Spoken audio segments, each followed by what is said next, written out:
Hey, hi. Welcome to Someone Else's Movie, the original podcast where an actor, writer, director, or nebulous industry figure gives a little love to a movie they didn't make. I'm Norm Wilner, I'm a programmer at TIFF now, and this is the other thing I do. My guest this week is Deco Dawson, a Winnipeg filmmaker who established himself at the turn of the millennium as a cinematographer and editor on Guy Madden's Dracula, Pages from a Virgin's Diary, and The Heart of the World, and went on to make a run of inventive, alluring short films, among them Dumb Angel, Help I'm Alive, and Keep a Modest Head. Deco's first feature, Diaspora, follows a Ukrainian emigre named Eva, played by Yulia Guzda, as she arrives in Winnipeg to start a new life, only to find herself in a city where no one seems to speak the same language as anyone else. It's a really great idea. Only Eva's dialogue is subtitled, so we have to make our way just as she does. And it premieres this Saturday, October 8th, at 7:30 p.m. in Montreal's Festival de Nouveau Cinema. And if you're in Montreal, you should go. Deco picked Mon Oncle, Jacques Tati's 1958 comedy about the gentle chaos that reigns when Tati's befuddled, old-fashioned Monsieur Hulot ventures from his ramshackle Paris neighborhood to stay with his upwardly mobile sister and her family in a modernized suburb. A sequel to Mr. Hulot's Holiday, the film raises the bar for technical virtuosity and social commentary at about the same rate, prefiguring the clockwork ballets of Tati's Playtime, Traffic, and Parade. And, as Deco will explain, that constitutes an artistic vision that changed his life. This is Someone Else's Movie. You know, I'm a huge Tati fan and have been forever. When I started out, I started out in theater, and I still work in theater when I can, and doing many different capacities. But I was really into Beckett. Beckett's my favorite playwright. And the absurdities, and in Waiting for Godot, there's this little these little vaudeville routines they do, the hat exchange, and that kind of is took me into vaudeville theater as a kind of starting point early in my career, which leads you to clowning. Who were the greatest vaudeville clowns? Of course, that's Keaton and Chaplin and all those silent film stars, Fatty Arbuckle, Ben Turpin. You kind of go down that rabbit hole. So this is where I started, this is 20 plus years ago, in the silent film clowns. And I just devoured all of them. And as you keep going, someone will inevitably mention Tati, and you're kind of what is it? What is it? It's he's kind of like the silent clowns, and then you discover Tati and you go, I think I just grew up as a filmmaker. The moment you see what he is doing, how he's framing his social stories, especially in Mon Oncle, sure, there's comedy in there, but the absolute brilliance of the filmmaking that he's doing and his storytelling has always stayed with me. And then, I kind of moved into different directions and was exploring kind of some more contemporary things, but obviously had moved past just the silent period, and I just had not spent much time with Tati recently. About 15 years ago in Paris, they had full Tati retrospective. So I saw Playtime in 70 millimeter twice in two different theaters. They had just released a bunch of his shorts that they were showing on film, all the restorations, and I just had the opportunity. I saw his entire retrospective on film in Paris, unbelievable, right? So remarkable. God, yeah. Back when we could do those things. Yeah, exactly. And, and it never left me, but it wasn't really front and center. And when it came time not to make my feature film Diaspora, but when I was almost finished my feature film Diaspora, I started to reacquaint myself with Tati again. And it was oh my God, he never left me. And my film is full of Tati references, full of Tati framing. The entire movie is shot with a single wide angle lens, long takes, uninterrupted takes, letting things play out in different areas of the frame. So it just sort of felt like when you were looking for some titles, I listed a kind of a number that really, I don't know, they're almost inspiring on my next things, Mm-hmm. and I had put Tati because I'd watched Hulo's Holiday like, I don't know, 3 weeks ago. I was like, it, I love it, but like he didn't nail it yet. But Mon Oncle, he did. And then when he gets to playtime, he just becomes that auteur that is just like on another level, right? So it's like a little unapproachable for some people. But Mon Oncle is like sometimes there's that medium sweet spot and just nailed it. So that was my choice. Just like I feel like he has a permanence in my life. And that old world, new world, which is featured in my film Diaspora, just is like screaming in Mon Oncle.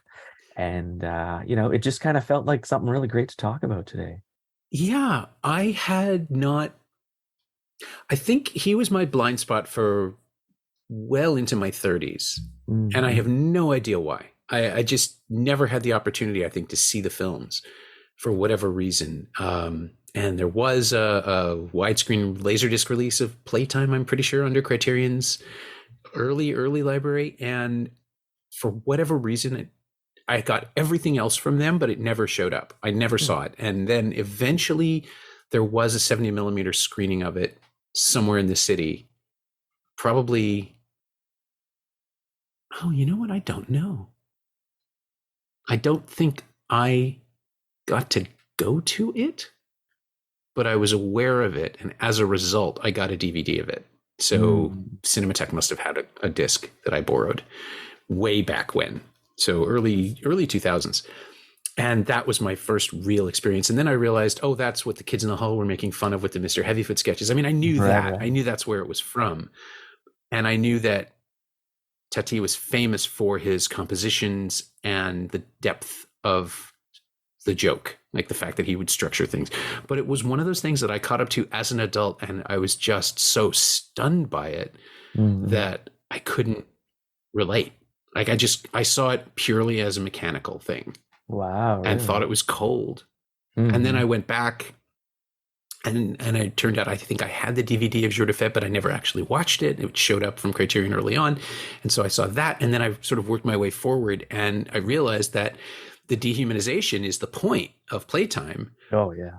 But I just couldn't connect to it as comedy. It just felt like, I mean, it's farce, but it's literally mechanical farce. It's mechanized, it's machine tooled, and it's fascinating as an accomplishment. And I see exactly what you mean about how that's the harder one to connect to. Hulo and Mon Oncle are films about someone trying to understand the dehumanization around them or being blissfully oblivious to it. And that's where the humanity comes in. Like just the dogs running around in Mon Oncle give me something to connect to. So good. So and they're just peeing on everything. It's so marvelous that he keeps that in. That like it's just a little messy and dirty in a way that says that life is going on everywhere, and that all of this sort of sterility of the suburb and this house that isn't really made for people, that's directly in contrast to the world that Hulot comes from, which is just people getting splashed in puddles and in comic ways, and all just sort of getting along and going along with the general mess of humanity. And it's only when you try to remove yourself from it that everything goes wrong. And, to complement what you're saying, like they're not comedies at all. And that's why they're absolutely brilliant. There's a few jokes because, he likes jokes, but that's not the point. Like he's not there to entertain you, as a comedian would, right?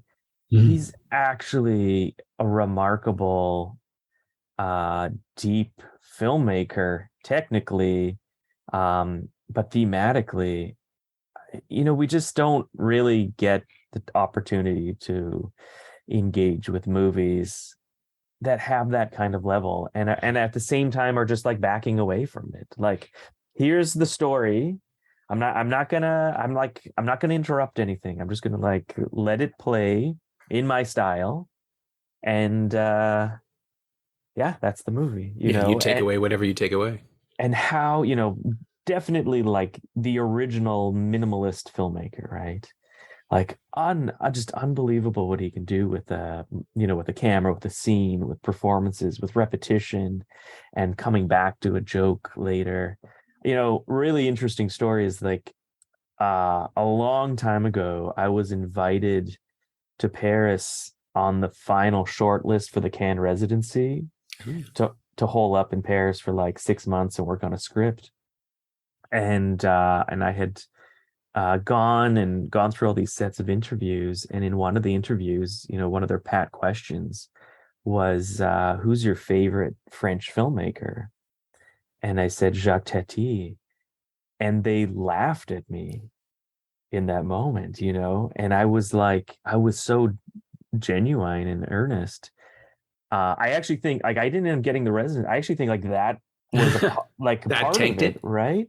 Like you're supposed to say Bresson or something, or and or name every contemporary hot French, filmmaker. But like I stand by my my pledge, and I think it's kind of obvious, when kind of see the structure of diaspora, you can kind of see some similarities, and you go like, wow, he's just letting things happen, he's letting it play out, and like is not concerned about the standard editing practices of cinematic flow, but in fact working on a totally different, like Tarkovsky's the best for talking about cinema and the way that cinema can use time in ways, poetic ways, that we can't in any other art form or real life, but cinema can do it, and that was a heavy influence on the elasticity of time that I used in that movie. Well, Tati had been doing that as well, and we kind of don't even notice those things when it's a comedian, right? Yeah. But he's the ultimate filmmaker by like releasing one movie per decade, 40s, 50s, 60s, 70s. And I can't remember if the last like hybridized version of whatever actually came out in the 80s, or like it was like there's one Parade, I think. Yeah, I think Traffic and Parade. Traffic, I think, was 70s, and Parade, I don't know if it ended up coming out. I have the box set right here, and I'm just going to look because I can do that, and it's not cheating at all. Playtime 67, Traffic 71, Parade 74. 74, okay. Yeah, so 40s, 50s, 60s, and 70s. Oh, what a nice collection. Yeah, the Criterion set is magnificent. I was saying yesterday, there's very few filmmakers that I would buy their filmography on VHS, and then I would rebuy it on DVD, and then I would rebuy it in a HD, 4K, whatever. And Tati is one of them. Like, they weren't available in North America, so I bought all French VHS versions. Oh yeah. I remember I came across a colorized version of Jour de Fête, and I was like, the Holy Grail, I have only read about this, and then I ended up buying all like Region 2 DVDs of it, like really bad transfers, and then Criterion finally came out with some good ones. Yeah, they're all on the channel now with the extras and everything, which is just splendid. And the availability is a huge difference too than when I first came to them. Because it was like finding out that I had one all along, which was kind of insulting, but also just realizing that this is the sort of thing that would have been treated as an oddity theatrically. I mean, I have no idea if they even played in Toronto theatrically the first time around. I'm assuming once Mon Oncle won the Academy Award, it probably got a boost on North America, but the taste and the specifics of the films is so alien to what comedy would have been perceived as at the time, right? I mean, 1958 was caper pictures and romantic comedies and maybe early cinemas like Pillow Talk was on the horizon. But that was what North American audiences were getting. And here is this sophisticated ballet of cause and effect and happenstance, and this subtle understanding that just having a good heart will be enough to carry you through whatever's happening to the human race. It feels so optimistic. Playtime feels pessimistic, but Mon Oncle is a happily ever after picture. Mm-hmm, Like mm-hmm. it's so strange to re-encounter it. I mean, I don't think I'd seen it since the Blu-ray, so at least 10 years until I revisited it again last night. And it's so much brighter than I remember. It's so much more hopeful. There's also a lot more dialogue than I recalled. Yeah, I do too. Like I've watched them all without titles because when you're watching them in France, Famously what protective about their subtitle options. Yeah. it'd be like we're gonna subtitle French, you know. And it's fine. I mean, they hold up and like last night again, yeah, watching it again myself, it was like, oh, right. Oh, and I thought it was very interesting what was chosen to be subtitled and what wasn't. Like, there's so much dialogue, and it was, again, just those were the same choices that I made too. Like you don't need to subtitle everything if you already know what's happening, and if how to use dialogue and off-screen dialogue, or actually even in his case, on-screen dialogue that is more about soundtrack Mm. than it is about deciphering what's being said, and I don't know if we do that enough. We put like murmur, murmur, murmur in the background, but having actual things that you like here, that's what life is really like, that's what a garden party is really like. And you're never paying attention to any one story. And of course, in Playtime, when he does go to 70 millimeter and frames multiple scenes in the different, like simultaneously, Yeah. and your eyes want, he's doing the same thing with dialogue in these movies, right? But his choice to subtitle some and not others, and you kind of went like, yeah, I probably didn't need to know that that's exactly what was being said at that moment. But it's great. Yeah. My French was just good enough to keep up with arguments about pricing in Yeah, a grocer's, I think, yeah. or somebody with a flower seller is saying we don't have that yet, but it's coming, or something like that. And it's true. It's not necessary. I mean, in diaspora, you chose to subtitle one language of the 25 that are being spoken, Yeah. and it's a great way to immediately place us in the headspace of the character that we understand, as opposed to having scene after scene after scene of other people being intelligible to us. But Mhm. I love the fact that the characters in your film aren't speaking gibberish. They're actually speaking their own languages. And so any viewer who speaks more than one language will find something else as an anchor. Mhm. And it sort of subtly shifts perspectives here and there. Like my French is good enough that I could follow it when it's happening. And so Spanish and German, like all the Latin languages kind of line up together. But there's so much happening in diaspora that is beyond the comprehension of the protagonist, not Mhm. just in terms of dialogue. And I promise we'll get back to Tati, but you are trusting us to be able to follow her, and decipher whatever metaphors she may be encountering, or whatever concrete things she might be encountering, and understand how they all fit together. And the person on her couch feels like a deliberate comment on the history of Canada as opposed to Ukraine. It feels like, her immediate response is that he doesn't belong there, but he was there first, quite literally. Yeah. And so that's there floating for anybody who understands the history of Canada. But if you're not here and seeing it somewhere else, it's a completely different interpretation, right? Like everything is dependent on the viewer catching what they catch, in the same way that Tati will have 5 things happening in any given frame, and it's up to us to follow the things that we follow. Absolutely. Yeah. You couldn't have put it better because if you happen to speak one of the other languages featured in diaspora, that brief moment opens up to you, Mm-hmm. right? But then immediately it's gone and you're right back to where she is, so she might be able to communicate with the Polish lady just like kind of off and on, or really work on understanding Croatian, right?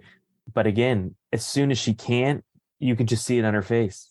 Like, just I no idea, I was there and it's gone.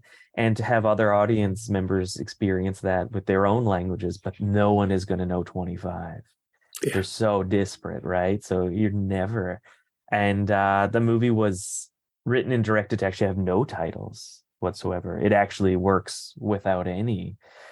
So that's a very bold move. And so is when you get to it, you go like, wow, there's a lot of boldness happening here. How do we temper which in order to, keep people with her? And I felt personally, I made the suggestion to be like, I think I want a title just her.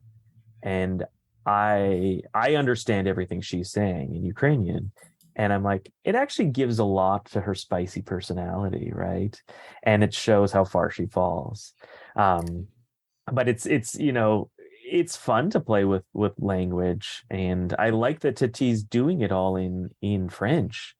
But he doesn't really care if you understand it or not, like it would have been fun to see Tati go into many different languages. He would have just had a ball, and like maybe this diaspora is like an extension of a Tati, idea or something, right? Yeah, I could certainly see him wanting to do that, but maybe France at the time just wasn't interested in financing anything that wasn't very, very French. It wasn't immediately marketable as very, very French. Right. And he is like his position in cinema. I'm fixating on what you said about the Cannes program, because of course he's an auteur. He's one of the first auteurs. He's so clearly doing the same thing in every movie with different results and different ambitions, but his method never changes. It just gets more expansive because he has access to more money and better technology. Like as through the decades, you can see him refining the thing that he does, but his focus never wavers. He had such a clear vision of what he was doing in any given moment, right? To be the writer, director, and performer in these movies, we know how difficult that is to begin with, right? But the vision, like you say, never altered. He could have he must have just experienced life in that way. He steps back, he sees like a scene unfolding, just stands there, watches it, and is like, I know exactly how this could be funny, or I know exactly what I would do next to turn this into a vignette, right? And that's probably like an important, segue there too, is the use of vignettes as a storytelling method, opposed to a concise linear narrative, right? And I think that's kind of, in playtime, that's part of the, not the difficulty with the movie, but it plays with that convention of typical linear narrative, and he's kind of got pockets that he never returns back to again, but then others like come in this cyclical way. Like you could write just giant essays on how Tati was so different than every other filmmaker, and yet he's not taken seriously at the same level as like Godard. He's doing something just as crazy at any given moment.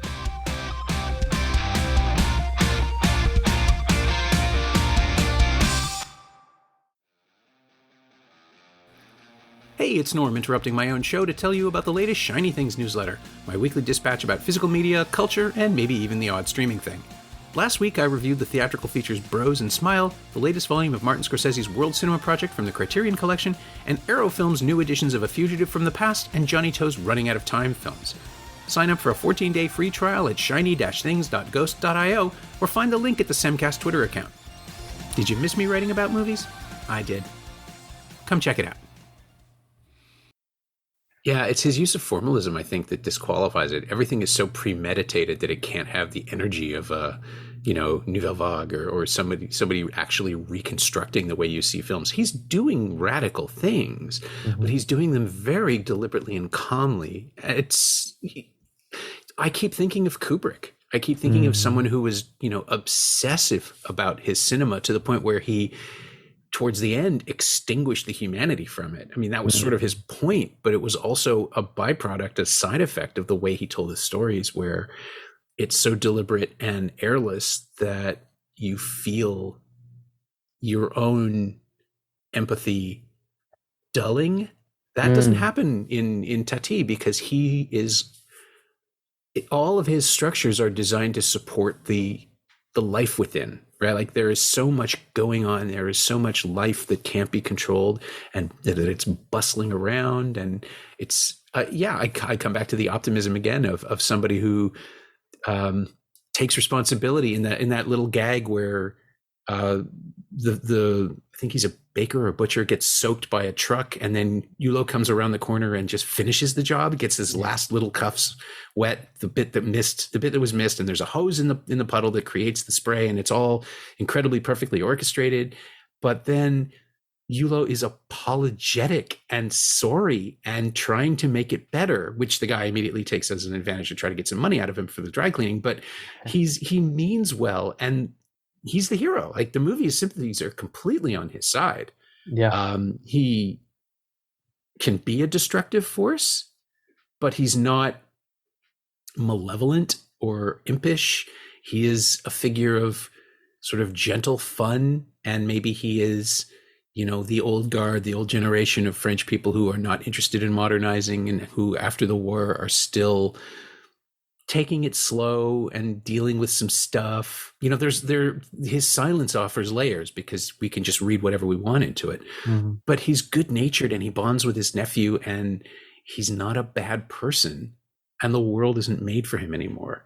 And that still somehow doesn't turn into a tragedy, right? Like, he is allowed to maintain that level of dignity throughout. And I'm seeing that in all sorts of other movies that are far less orchestrated and constructed and consciously presenting themselves as a single piece around the same time. And, you've got the neorealism revolution in Italy, and you've got whatever's going on in this sort of Breathless is being conceived right around the same time. And it will be in conflict with the way that Tati is making movies. And there's going to be a schism between the new guard and the old guard. And if you look forward 20 years, Tati is unchanged by it. He's still just making this sort of movie. And that was Kubrick too. Like, he couldn't not make Eyes Wide Shut the same way he'd made The Shining 20 years earlier. They're so clearly from the same guy. But because Tati is working in comedy or something that's lighter anyway, because it's not about the end of the world or the dehumanization. I mean, it sort of is, but it isn't. Because he can make you smile and leave you feeling happy, somehow he just doesn't merit that level of attention. But look what he's doing. It's like, Mon Oncle's absolutely profound. My opinion is, when you make movies based on timeless themes, they will never age. Doesn't matter how different the world has changed, timeless themes never change. And it's exactly what Mon Oncle is, right? The new guard versus the old guard, and the interpretation of what home is and what evolution is. I mean, those are massive. Those themes have been around, since the dawn of humanity, right? And it's all there in this light comedy, and he does not lie. Like, everything nothing is a lie. It's all true, and he's got the broken down brick wall. It's been kind of jackhammered away or just kind of fallen into disrepair to reveal the new Paris on the other side. It's a little on the nose metaphor, but you go like, no, that's like, it's only on the nose if you don't get it. Yeah. If you're just like, it's the perfect metaphor.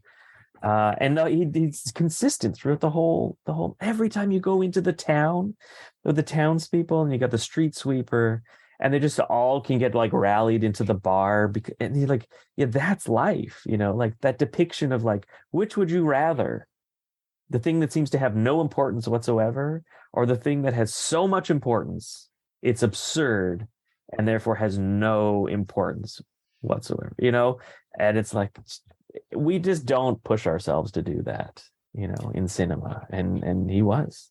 Yeah, and it's true. His metaphors can be a little bit on the nose, but I think that's the beauty of near silent, right? You can allow yourself obvious imagery because it isn't pulling, like, the dialogue isn't there to underline it. It's that fish statue is just there, and it's hideous, and all it does is vomit water for no purpose, and you save it for the best occasions. You save it to impress people, And that just tells you absolutely everything about these people's values. And it makes Yulo feel like an interloper. There's that wonderful shot of him trying to hop a hedge just to get some orangeade at a garden party that goes on and on and on. And it's such a tiny little quest that Tati sets for himself. And as an actor, he embodies it and he makes it interesting, just shuffling back and forth with like playing his weight on one foot or the other and moving around with the overcoat.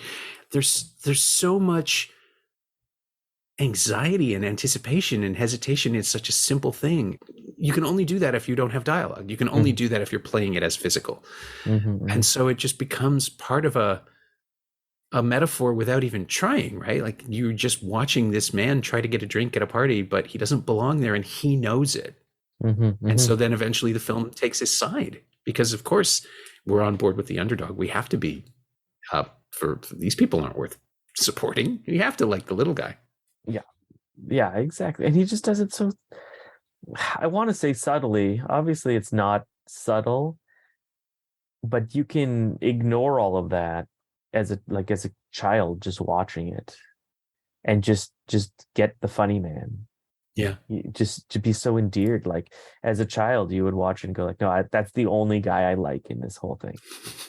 Right? I like everything he does. And you're like, oh, you like the uncle? You like the uncle? Like, oh, so does the kid, you know? Yeah. Like no surprise. My favorite moment maybe is when the mother turns on the vacuum cleaner, the self-vacuuming vacuum cleaner, and walks. So for an hour and a half, you only see the mother, you only hear the mother when she's vacuuming inside. And then in the last reveal, she's not even attending to the vacuum cleaner.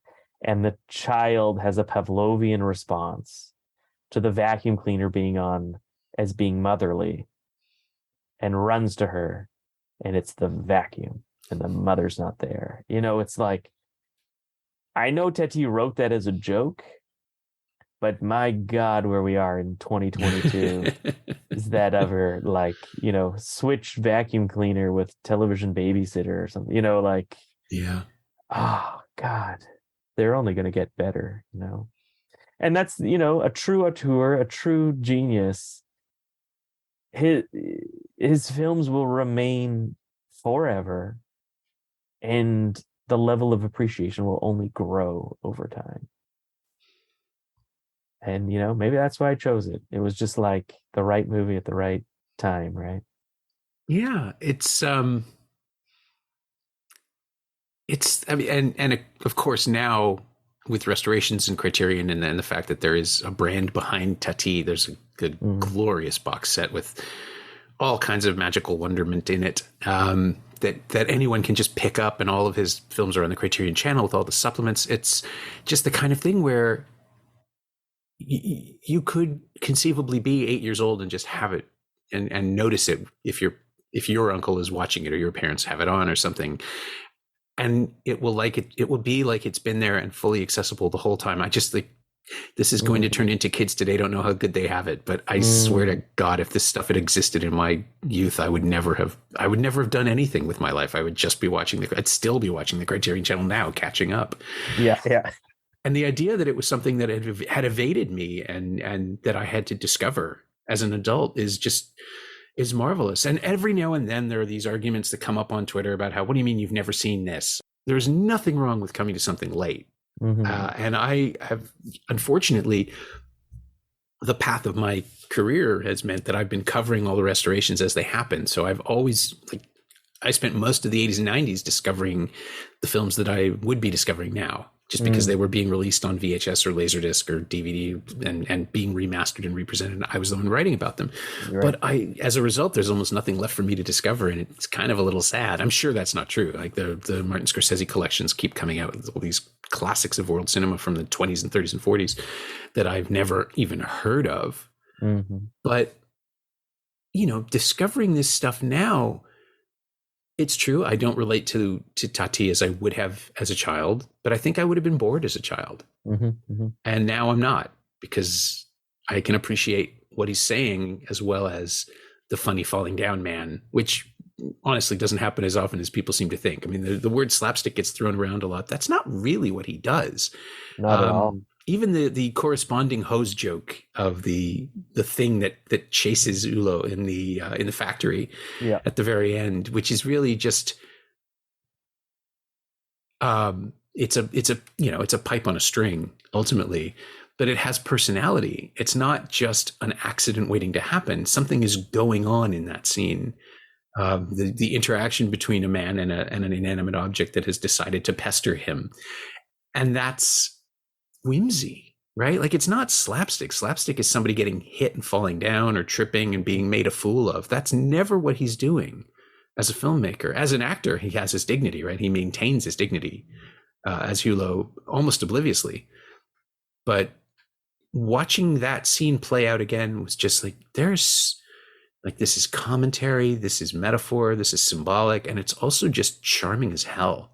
Mm-hmm. Because whatever's happening at that point in the film, it's almost like, I think it's maybe 10 minutes before the ending. It's not going to kill him. It's not going to hurt him. We've established the world of this film where things are going to just occur and he will be fine. So I want to know what it does. And that shot goes on long enough that it gives me the time to think about why this is happening and what's going on and how weirdly sweet it is.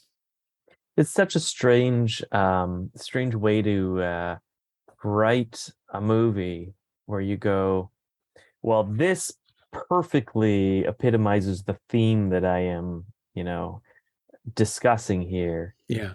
So I'll make this really, really cute. Yeah. And you're just like, man versus machine, inanimate object as a predator, and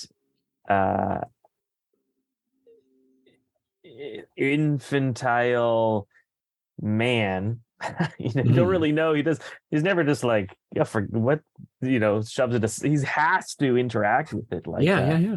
Like a character has to, but it all comes down to the premise of the gag is so deep. It's just like, let's make the theme that's being discussed here taken to one more level and another metaphor, and let's have some fun with it. You know what I mean? Like, even that discussion of like, nothing has to be so heavy you can't process it in the given moment, and yet that absurdity is just like beautiful. So I'm a true absurdist. I've been a fan of theater of the absurd and minimalist films, minimalism for so long. There's something about it, and Tati epitomizes that just really speaks to me. And I don't know, like, not having to explain everything, just letting things play out. I just really feel like we just don't take the time or ever permit ourselves to allow things to happen in front of the camera. We got to move on. What's the plot? What's next? When are we getting back to the boy? What's the And it kind of drives me crazy because life isn't like that. How did we get convinced, that we have to prescribe to this way of storytelling? And then you have something like Tati comes along and you kind of go, yeah, like, geez, it's all right there. He knows what he's doing. Like, why can't we appreciate that to the nth degree and then make room for conventional stuff, Yeah, I mean, I noticed that the English language version is 10 minutes shorter and has different signage here and there, and some of the dialogue is in English. And he trimmed it apparently because it was the French version was seen as too slow. But it's deliberate. There's a difference. Like, it's okay for a comedy to be 2 hours long. Well, maybe now too, like post Apatow, where everything is 2 hours and 20 because, shooting on digital means you can make a movie as long as you want and it doesn't cost any more in footage or prints or anything like that. It's all just a hard drive. And as a result, films have gotten longer and attention spans have stretched, but we can always feel when something is lagging or flabby. And this is not that. It's deliberate and structured. And if you just click into the pace, it rewards you. It's so beguiling to slip into this mode of watching a movie take its time and know that it's going somewhere. I mean, again, I'd seen it before. I knew that it would work, and I'm not anxious about having my time wasted. But it is so pleasurable to just let it roll over you. And Diaspora, which, it's not a pleasurable experience necessarily as cinema, but at 2 hours and 20, you are investing your confidence in the audience being able to handle that without language necessarily to moor us in a scene. And that pacing works, and the flow is similarly confident. I never felt like I was wasting a minute. It shows me what it needs to show me. I mean, you cut a little bit faster than Tati, but I think that's simply a means of getting all the material in. Well, the actual cut of Diaspora is like 2:39. Okay. The full realized movie is that. But it just felt like we just don't live in that world, right now. And the pay, and it's not like there's a whole bunch of content. There's actually like no content, but it's that kind of pacing you're talking about. I actually would deliberately like it a little bit slower to like put some handles on the edges, but instead just kind of kept the efficiency of, respectability for people's patience, in there. And it's like a trade-off. I mean, you what are you going to do? You're going to make something that is perfect, but definitely not many people's cup of tea, or will you make something that like nails exactly what you set out to do, does it, has a boldness and assuredness about it, and you're like, you're not being overly indulgent with things, right? So I like that you like cuts a little bit faster, because it's like, oh no, maybe I cut too fast. Honestly, I thought you were going to tell me the original cut was like 3 hours and 45 minutes. 240 is not bad for a film that ultimately ends up as 220. Yeah, no, it's like absurd. Is there anything from Tati that you deliberately homaged or lifted? Or, I mean, you had said that you looked back and saw it, but was there anything at any point where you thought, oh, this is sort of like Playtime or Yulo? Yeah, for sure. I mean, probably some of the formalism, is heavily influenced in terms of the shooting style by Ulrich Seidel, an Austrian, auteur. I love Seidel. That was another, when I saw Seidel, that changed my life, right? It really opened up. I like the new wave stuff. I like shooting on the streets. I love Cassavetes, when you're like, oh geez, that camera's just on the street, I really love that stuff. And with the proliferation of video cameras, it's lost the boldness that it takes to take, like, you got a film crew with like a 35 mil mag, or 16 even in Cassavetes' case, and you got a guy with a boom pole. Like, you're calling attention to yourself on the street. Yeah, you better be dedicated to get those shots right. And in Seidel, I really saw someone who could, like, they did not care. He's walking through the mall, Dog Days, like with the camera, and like people are burning the lens left, like, you're like, oh man, he just walked through there with the camera rolling, following the character. But I really loved his like framing, this locked off framing, and that's definitely a Tati type of thing, where just back off. And so I do have scenes, for example, when she's looking for the vacuum cleaner and goes into the like electric lamp store. We just never go inside with her. We just stay out. We hear a little bit of the dialogue that happens inside. They come out. That's a very Tati kind of moment, having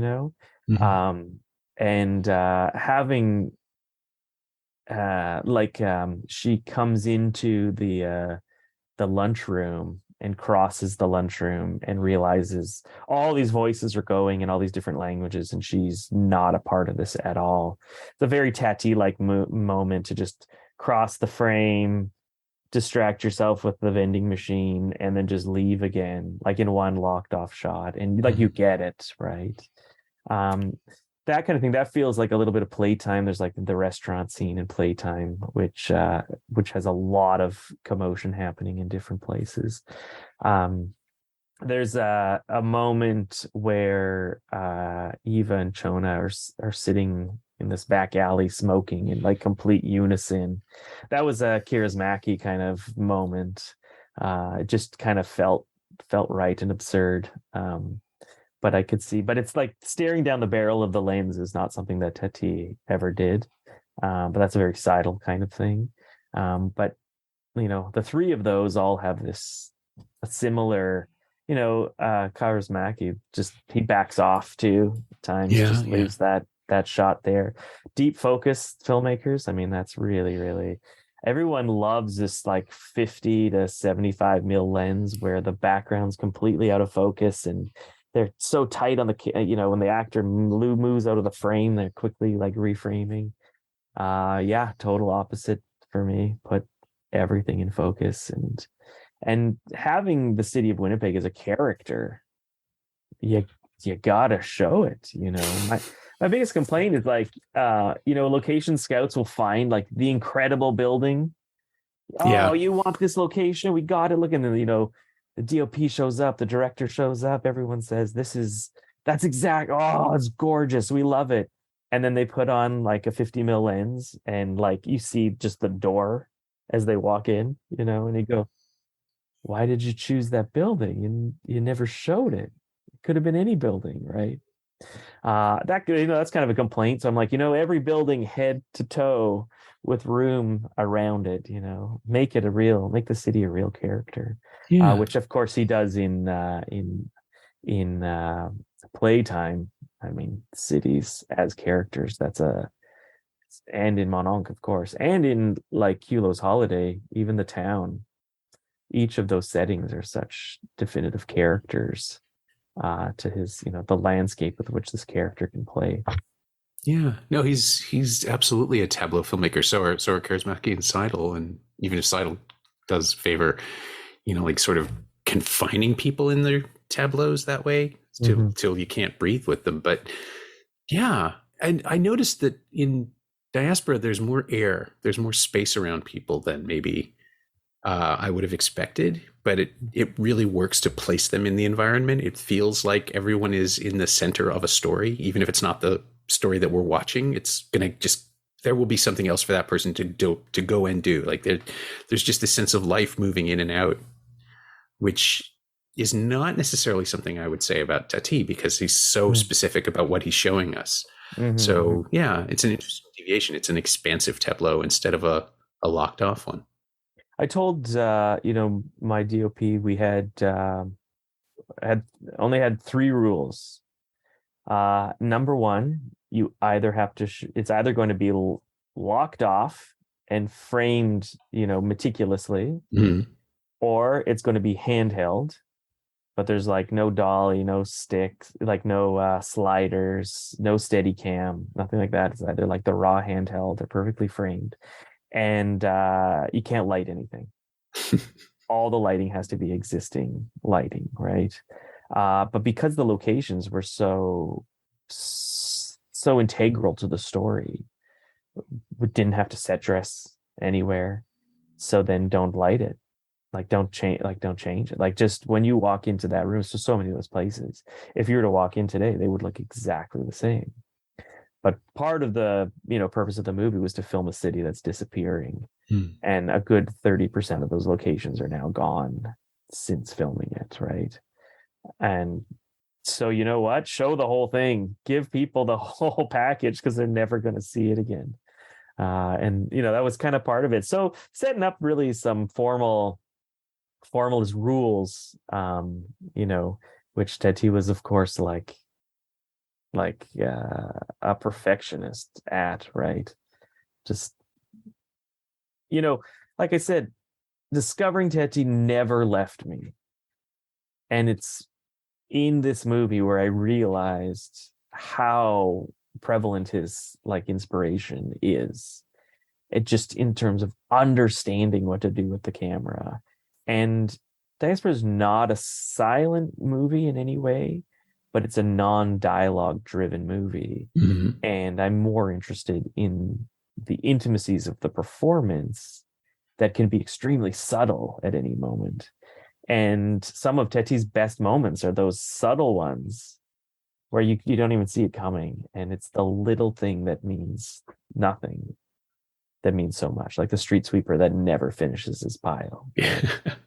Like it's a joke, but it's like, it's not a funny one.